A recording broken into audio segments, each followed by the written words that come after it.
আজকে আমি স্পেশাল একটা রেসিপি বানাবো। তো এখানে লুচির জন্য এই যে নিয়েছি, এখন এগুলো বেলে নিচ্ছি ছোট ছোট করে লুচির জন্য। তো রেসিপিটা দেখতে চাইলে ফুল ভিডিওটি দেখতে থাকুন।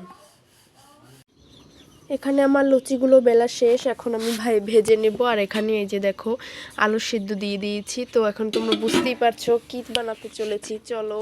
আর এখানে এই যে আমার বোন পেঁয়াজ কেটে দিচ্ছে, রসুন, তারপর আদা, কাঁচামরিচ, চলো দেখে নিই। এই যে দেখো আমি কিন্তু লুচিগুলো ভাজা শুরু করে দিয়েছি। এই যে দেখো কত সুন্দর ফুলে ফুলে উঠতে আছে।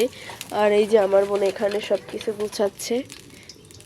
আমার কিন্তু প্রায় শেষ পর্যায়ে, আর অল্প দুইটা আছে, তাহলে আমার লুচিগুলো ভাজা শেষ। তো এখন তো তোমরা বুঝতেই পারছো যে আমি আলুর দম বানানোর চেষ্টা করতে আছি। লুচি আর আলুর দম বানাতে আছি, সরি চেষ্টা না, আগেও বানাইছি। তো তোমরা ফুল ভিডিওটি দেখতে থাকো। এই শীতে কে কে লুচি আর আলুর দম খেয়েছো কমেন্ট করে কিন্তু জানাতে পারো। যে আমার লুচিগুলো বানানো শেষ, এখন এখানে আছে আদা, রসুন, পেঁয়াজ, কাঁচামরিচ, এগুলো সব দিয়ে দিচ্ছি। কড়াইতে তেল দিয়ে সুন্দর করে একটু ভেজে নেব। এখানে আমি লবণ দিয়ে দিচ্ছি স্বাদ মতো।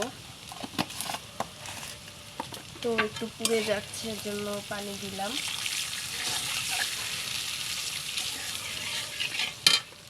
এরকম দিয়ে দেবেন, আমি একটু কম খাই এর জন্য কম দিলাম।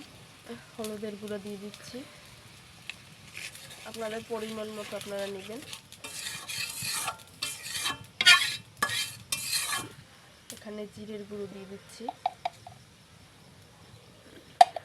আর একটু পরিমাণ গরম মশলার গুঁড়ো।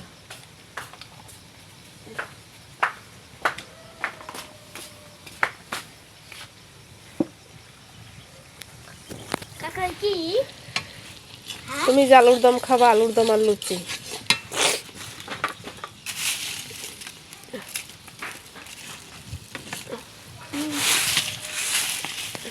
এই যে আমার কষানো কিন্তু প্রায় শেষ। তারপর তেজপাতা দিয়েছিলাম, সেটা তো তোমাদের সাথে শেয়ার করা হয়নি। এখন আলুটা দিয়ে দিব, সিদ্ধ করে রেখেছি সেই আলুটাই দিয়ে দিব। এখন সিদ্ধ করা আলু,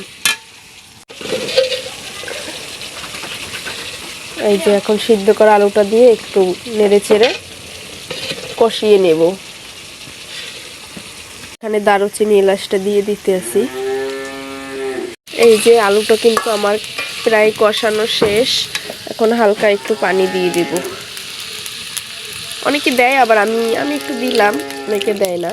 এই যে অল্প একটু পানি দিয়ে দিলাম। এই যে আমার কিন্তু আলুর দম প্রায় হয়ে আসছে, ধনিয়া পাতা দিয়ে দিয়েছি।